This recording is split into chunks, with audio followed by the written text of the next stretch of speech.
to Retail Is, Retail Alliance podcast.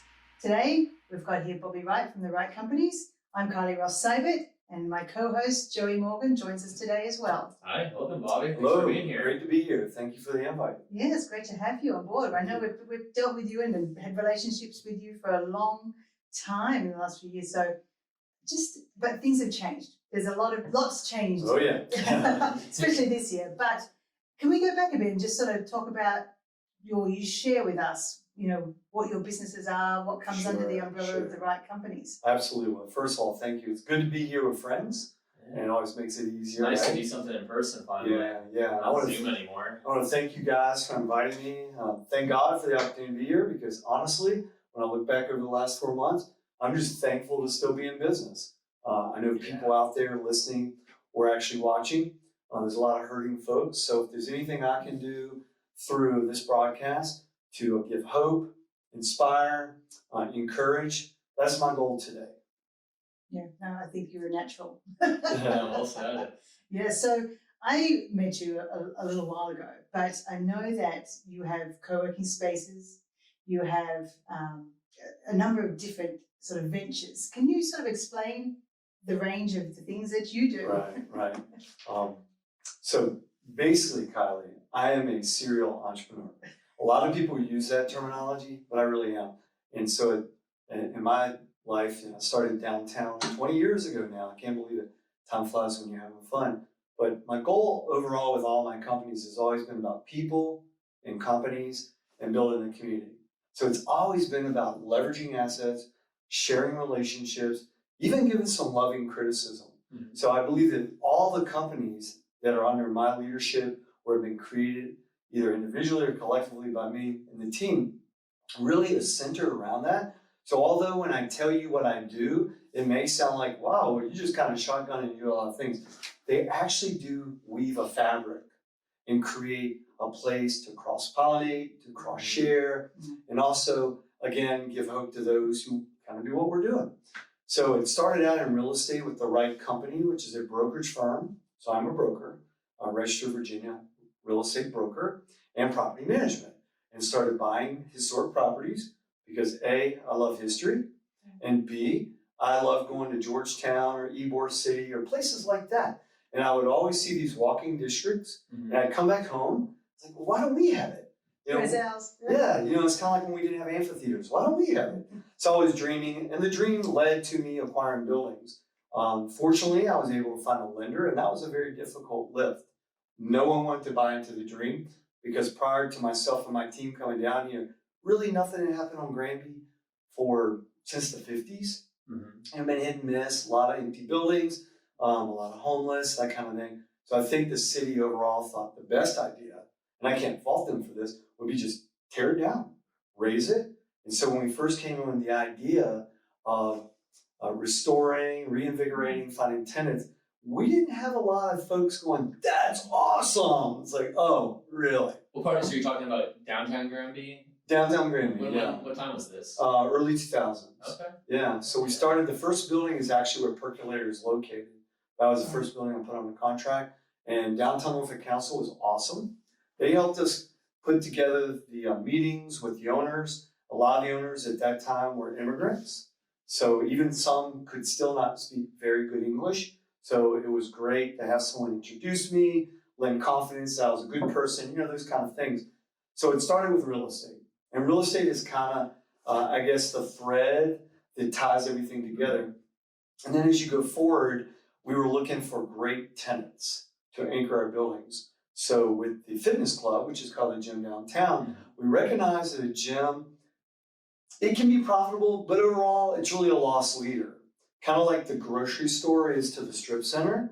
They don't pay much rent. It's all the little guys that spend all the money on the rent, but the grocery store draws the traffic. So we were looking for something that would get traffic early and keep people late. We were all loving fitness, healthy guys, young, like, a gym. Now I'm realizing how difficult a business that would be. And for those of you who want to own a gym, call me. I might talk you out of it. Anyway, so, we're open early, we're bringing people there, they're working out, they're getting hungry. When you're hungry, what do you want to do? You want to eat.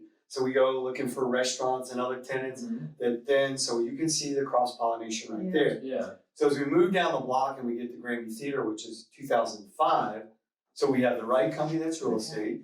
We got the fitness club that's called the Gym Downtown. And then we get to the Granby Theater, which is an entertainment complex. Now, you're probably thinking, why the Granby Theater? And honestly, that's what I said at first. The reason we acquired the Granby Theater from Richard Levin, who owned all the historic theaters in the area. I think he still has the one over there off of by the zoo.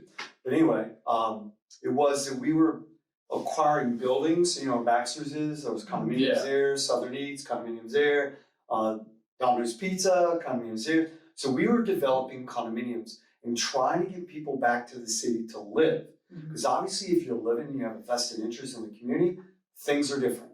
Then condominiums were in vogue, not apartments. Today they would be apartments because you couldn't find financing for condos today.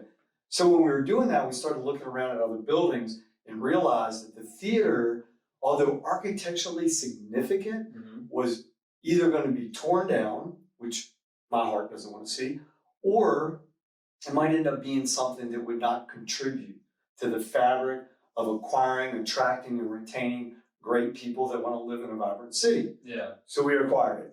And they were like, what do we do? What was it when you acquired it? Was it still like It had been nightclub? empty 20 years. Wow, okay. Oh yeah, and a quarter of the ceiling had fallen in, it was full of water, did pigeons, it was disgusting. This is all right before I came here in 2008, so I actually don't know a lot of the history of the city and the downtown before 2008. Yes, before my time too. Joey, I can show you pictures. And not to creep anybody out, I can still smell it. Oof. You know what I mean? 20 years abandoned, yeah. If you've ever walked into an old, musty, dying, probably moldy, I'm lucky to be alive, right? But there's a smell that you don't forget. And then, so we took all the pictures and then we went through the historic tax credit program, which was helpful. And we invested way too much money in that building. But ultimately, it did what we wanted it to do. It attracted quality people not only to come downtown to live, but also just to visit. So as people started new habits of not being in the burbs and coming downtown and created that habit of, we're going to the city. I used to hear people say, we're going to the city. And they always said Norfolk. And I would like to take credit, but I think it was a few of us, I started branding everything downtown. So on my business card in 2000, you will see a downtown commercial real estate company. It doesn't say downtown Virginia Beach.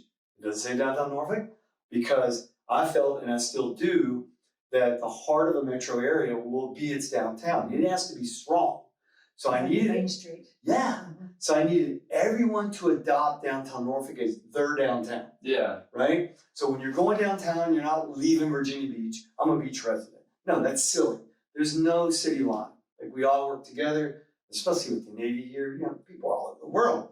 So that is the theater. So we go from real estate, so other real estate, right? Fitness, and then we go to theater. And then the recession of '08 hits. So just like now, guys, about COVID, everything was rocking and rolling, but there were some signs. And I remember sitting around a boardroom like this, and I had a big team of like young people just loving downtown, being a part of it. We were having so much fun. And so people started speaking to me. I had some good mentors. They said, Bobby, we think something bad's coming. You know, young guy, I'm like, oh, nothing bad's coming. But you listen. They said, you need to acquire cash. I'll never forget that. So I sat down on my team and said, people are speaking in that some downtime is coming, not recession, downtime. Yeah. Right? So we did. We tried to amass some cash. Well, it was too late. And the recession came, and the pain. Oh, I'll never forget the pain. The biggest pain for me as an entrepreneur that loves community, loves people and connectivity, is that my staff was my family. And so when I had to let them go, I can tell you, there were tears in the room. And it wasn't because, hey, we just got to preserve the cash we had. It was because we were going to survive as some shell of a company, or we were going to disappear. Yeah. And there were people just like me disappearing like that all over America and even locally. And so we made prudent steps, and it was tough. And I will tell you, because I'm very transparent when it comes to my testimony, we were on the bubble. Yeah. One breath one way or the other, and I'm probably not sitting with you today. That close. So again, you know, thank God that I'm here. I've moved my shells around well enough that I'm sitting in front of you and celebrating that we're still downtown. So Did that, real quick, did that experience help you with COVID? Yes. Yes, because I can't believe I sound like my dad. I've been through it, right? Yeah. Now, not the mystery virus, right? I mean, Let that's me tell you different. what it was like last time. Yeah. I mean, lending and banking, and I could put my head around, I have an accounting degree, so I could wrap my head around like why things went amok in '08. Mhm. But when you talk about, America has always fought its battles abroad, we always know who the enemy is. So when you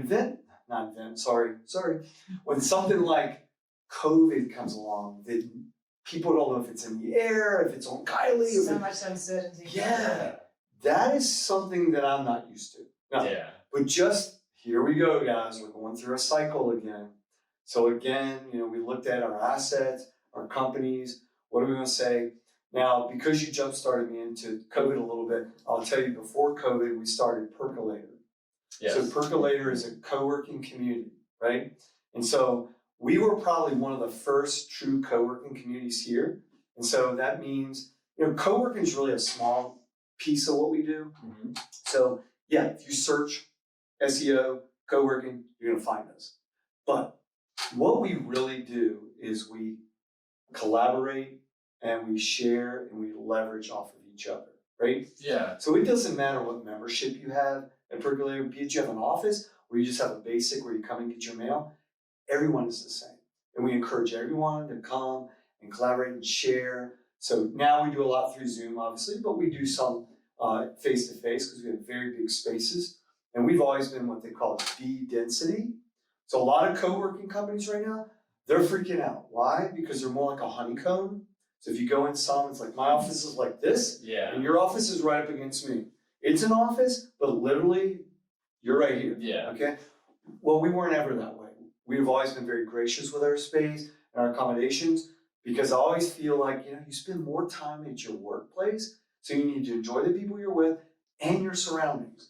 So when it got to the de-densifying the space, we hardly had to do anything. We moved a couple of desks, did a couple of this, that, a lot of disinfecting. Yeah. But as far as the furniture and the placement and all that, we're very fortunate. So we were one of the first to do that. We grew rapidly into 4 different campuses downtown. And then the competition came. And I only use that for kidding purposes because I'm very frank and honest about this. When I heard that Gather, P.S. I'm a broker. I went to Richmond, told Gather about Norfolk. They were like, no way, not Norfolk. Dolly's listening, she knows this is true. But I did a good job of telling our story. And one thing I remember saying, I said, how long has it been since you've been to Norfolk? And they said, it was a Friday night, I'll never forget it, said, 10 years. And I said, you know what? You need to visit. Because let me ask you, what was your reputation of Richmond, where they're based, 10 years ago? Yeah. Do you guys know what the reputation was? The murder capital of the country. Oh, that's how much Richmond has changed. Oh, that's unbelievable. Right. So to hold like an idea of what a company's like or a person's like or whatever, it's 10 years old. So that was just enough. Oh, yeah. Yeah, that's enough to get them here. They came here. Now look, they have a beautiful campus here, one in Town Center, one in Newport News. It's funny, you ask anybody in the Navy what they think of Norfolk, and if they were like Old Navy, it's the worst place to get stationed possibly. Yes. But nowadays, it's starting to be one of the places where people are like, I might put my orders in to come to Norfolk. Absolutely. I sort of like this place. It's gone a lot better. But the Old Navy hated this place. With those campuses that you started out with and now with Getter, I mean, who is your clientele? And do you think that there is still potential to grow? I would say who isn't our Okay. clientele. And to that answer, not many people are not. Because I would tell you, no matter if you work for Retail Alliance or anything else, there's still another person inside you. There's still that little kid that dreams. That's still that person that walked in and said, that needs to change. And they are now finding through our community ways to explore that idea, right? So if you take like 3D Extreme and Blade and Bryce, they're a great story out of Old Dominion University. And then they came to the campus and they were already well known and the university was celebrating. But that doesn't mean they have every relationship. Yeah. I'll never forget the first time I was touring with someone. I brought them in, they saw the 3D machines, and then we were talking about a challenge. And Blade, he's one of the founders of the company, he said, we're a solution-oriented company. We can help you with that. So, our first impression is 3D printers. They're going to print like a glass. Yeah. But it's all about solutions, right? So I think, especially with COVID and a lot of people pivoting, A lot of people think, do I want to do this for the rest of my life, right? That is- Do I want to Yeah. work from home? So it's a really good time. And here's the last thing I'll say about that. If you're sitting around a table with friends and family and you go, I'm leaving Xerox, and they look at you crazy and you go, I'm going to be a pizza maker. 99% of the people will not judge you anymore. They're going, you know what? If that's what makes you happy, it's the perfect time to do it. It is. You're right. It That's really a great is. point. Yeah. So we're expecting growth. Yeah. Now we got to get beyond, there's some people very fearful and then there are others aren't. We respect all the way across the board, right? Because fear is real and it doesn't matter. No one's fear is different from the other. So we are trying to accommodate that. But once we get into say 2021 and people now know like what is going to be, I won't use that term because it's overworked, but we're going to get into however life is going to be, right? Then they're going to get relaxed again. And a lot of people are relaxing now, getting back to what is it I want to do? So we created something called a CEO Roundtable, and we've had a couple meetings. And this is the most fun I've ever had, guys. Yeah. So all it is are leaders or people that have created companies or those who are on the verge of birthing a company. And what we do is we look around the table and go, okay, we're more alike than we are different. And that goes with companies, that goes with people, that goes with countries, right? Like you take away the divide, you get rid of the barriers to conversation, the barriers to scaling. And we discuss, what tools do you have in your tool belt that I can share? What relationship do you have that you're comfortable with putting me in touch with? Get away from cold call. Let's get to warm calls, right? Yeah. Those kind of things. With the ultimate goal is this. The ultimate goal is not only help individuals and companies, but we have a brilliant idea. Actually, I'm not going to say it because I don't want to give you. We're going to be the first in the country to do this. Yes, it's going to be really awesome. And I've shared it with some people at the university level, and they're like, brilliant. It's the medicine for America. But I'm going to tell you that we, as the CEO Roundtables and this company, and these companies are fluid, meaning we're inviting more, and you don't have to be in just percolator. This is not a percolator thing. Again, percolator co-working is about an office, and that's how we make our money. We got to make money, right? But that's not what we do. Yeah. That is a place that we come together. No different than Retail Alliance, right? It's like this isn't Retail Your Alliance. location, Yeah. That's not what we. It's your members. It's what Yeah. you do and you collaborate. So we're very similar. So anyway, we're looking forward to great growth at Gather, at Novel, at CEO, at 1701, at Percolator. And the more it's like Wendy's, Burger King, McDonald's, do you ever see them alone? Never. So the fact that they came to downtown Norfolk first, it lent credibility to what we were already doing. It also validated the market. Because there's always been this Hatfield and McCoys around here between the Peninsula and South Side, Yeah. Virginia Beach and Norfolk, or whatever. Aren't you tired of it? I know I am, and I know they are too. So anyway, when all the co-working came downtown, it said, this is where everyone sees entrepreneurship and growth, collaboration, and community in a big, big way to not only affect downtown, but the entire region. And then, of course, from there, growth means other satellites, right? And so that's where we are today with co-working. Yeah. Yeah, I mean, I agree. Entrepreneurship and growth can happen in any city. Yes. So I think having a hub has Yes. helped a lot with downtown. So how have you felt like, you've started a number of businesses, some have been successful, some have been through, ups and downs. Mm-hmm. When do you make the decision to sort of try and look for something else? I know you've got the CEO roundtables, but I know that you've got ideas bubbling in your head all the time. So what would be your latest? Except for this one that you can't mention. Yeah. But I know there was What I another can't one. mention is a method. Really, it's a method how we're going to perform. Oh, it's so exciting. In fact, since I shared this, I will remember. I will share it with you first. Nice. Before doing Good. Because it's just to celebrate, right? It's not about us ringing our bell or look at us. It's not that at all. It's just we believe we've come up with a method that's going to be really good for opening doors in other communities and other regions to companies that are being birthed here, or inviting people from outside to come to the 757. We have such a very unspoken story. Our story is not told well. We do a much better job today than ever. But if you look at other communities, I think they tell their story better and they actually perform under their story. Whereas I think the 757, we overperform, but our story is just getting out. And part of it could be our identity. Hampton Roads, 757, Norfolk. We don't know what we want to be when we grow up. Tidewater, right? So when I was going to New York a lot, I never said Hampton Roads. It's the first time I said it, like, oh, you're living at the Hamptons. Wow. Like, yeah. no, but I love that. The Yeah. Hamptons are great, right? So my new opportunity is this. So the one thing I would encourage anybody out there is make sure you connect with anybody and everybody. Do not judge a book by its cover. And what I mean by a book, I mean a person or a relationship or where they are in their life or their past life or their dreams. Never, because everyone like Facebook has its own rooting system. So if I share my idea with Joey, it may not be a big deal to Joey, but if I convey it well, he's sitting around a table with some sorority girls or fraternity brothers or his old Navy people or whatever, right? And they say something and they're excited as I am about my idea, he'll probably remember me and say, you know what? There's a dude in Norfolk I need to connect you with. I think you'll like each other. And that's how great things happen. So share your ideas, do it with passion. You gotta believe in yourself. Like find your core value. Who are you? Be true to yourself and then don't be ashamed of it, right? That's something I've had to grow through my years. Is like, I'm always like, well, I want them to like me. You know what? I don't care who likes me anymore. The good news is most people do like me, but there are some people I'm sure they don't, but it's okay. There's different flavors of ice cream, right? So you do that. So through Percolator, as we try to promote, celebrate, put on social media what's going on within our community, I was reconnected to a naval friend who was here in Norfolk, stationed here 15 years ago.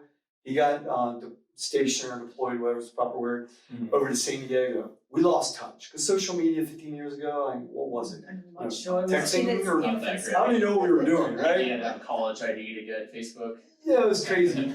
So anyway, so for the first few years when he was gone, we did talk, but for the last 12 years, we've never spoken. Honestly, I'd seen him on Facebook. Looks like he's doing pretty good. I'm like, good. Well, for some reason, I'd satisfied my curiosity, but I should have called him, right? So anyway, he birthed this company called Driveway in San Diego. It was birthed because he had his little girl going to St. Patrick's Day. They couldn't find a parking space. She's a little 2-year-old, but there's all of these driveways in downtown San Diego empty. He's like, this is crazy. I would pay anything to park there. And Airbnb was birthed in 2008, okay? So that's 13 years ago, right? So it was about 1 year old, and he knew about Airbnb. So his idea was Airbnb of his one space, okay? And that's literally the foundational element of Driveway. Okay? So when he was trying to grow, and this is really good, guys. You thinking about leaving the area, or you think the grass is greener, I want you to hear me, because I learned a lot on this.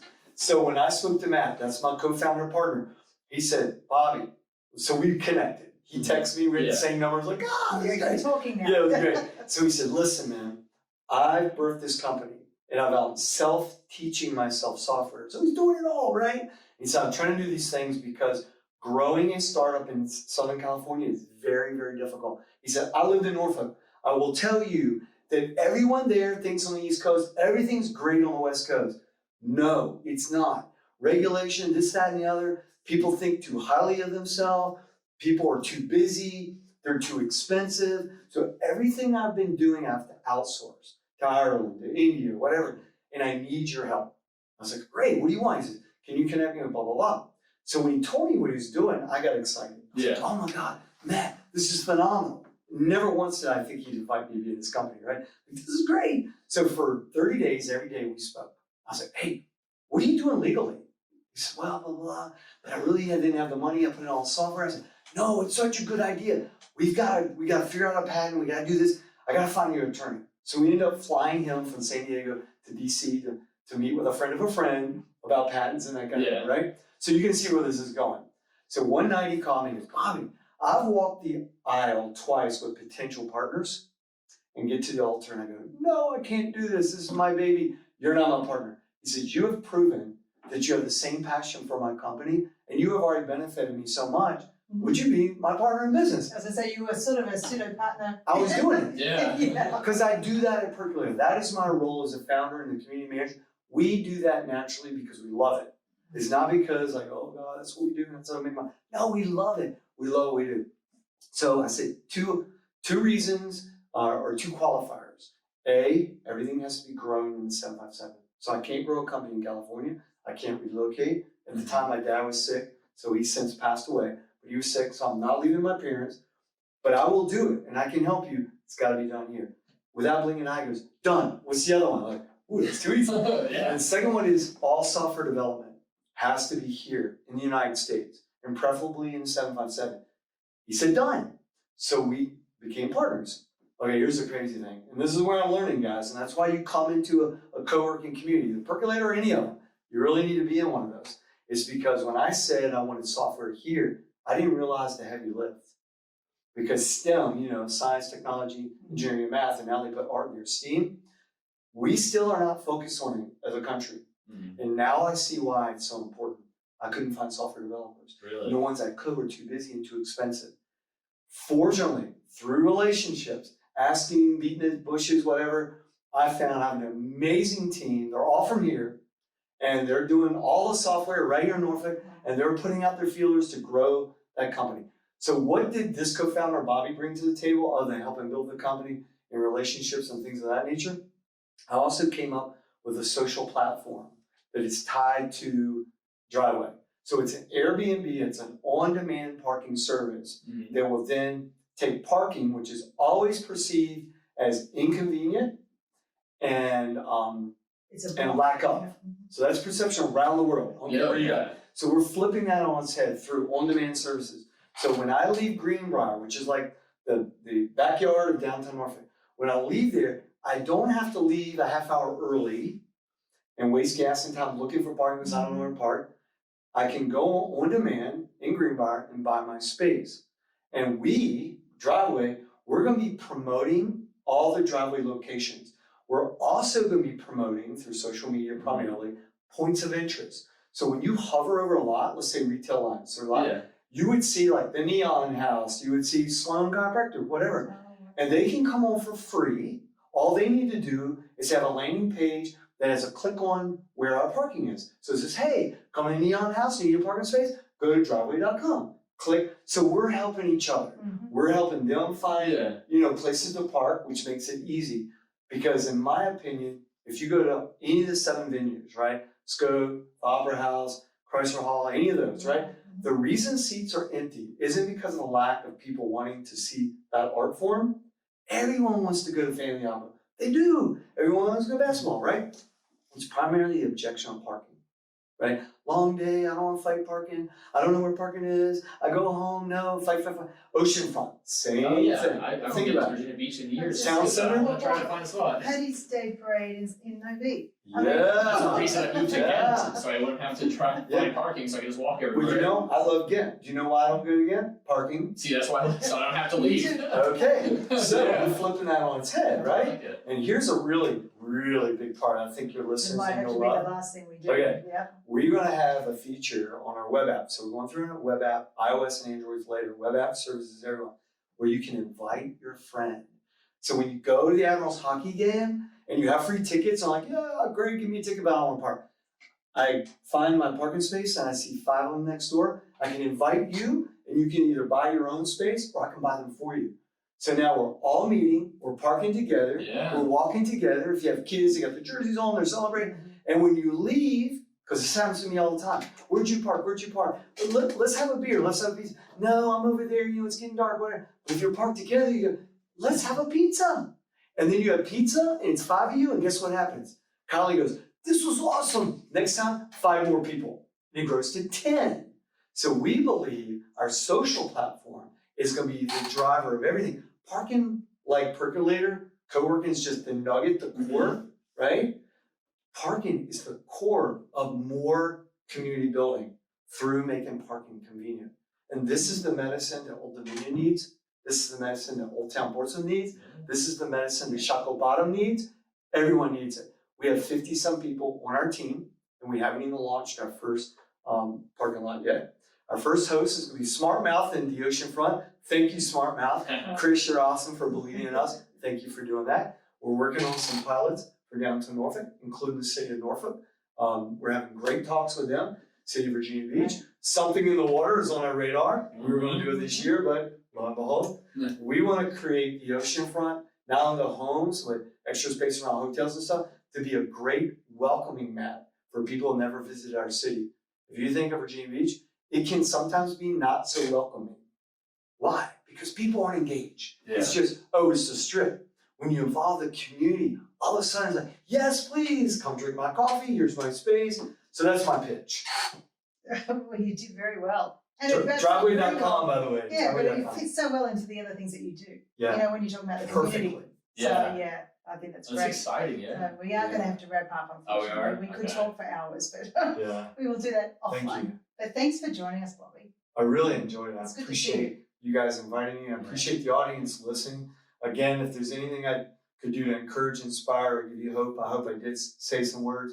But for those of you, if you want to reach out to me, I'm on Facebook. That's easy. Messenger, Bobby Wright. Don't be shy. I've never seen a person. I love new friends.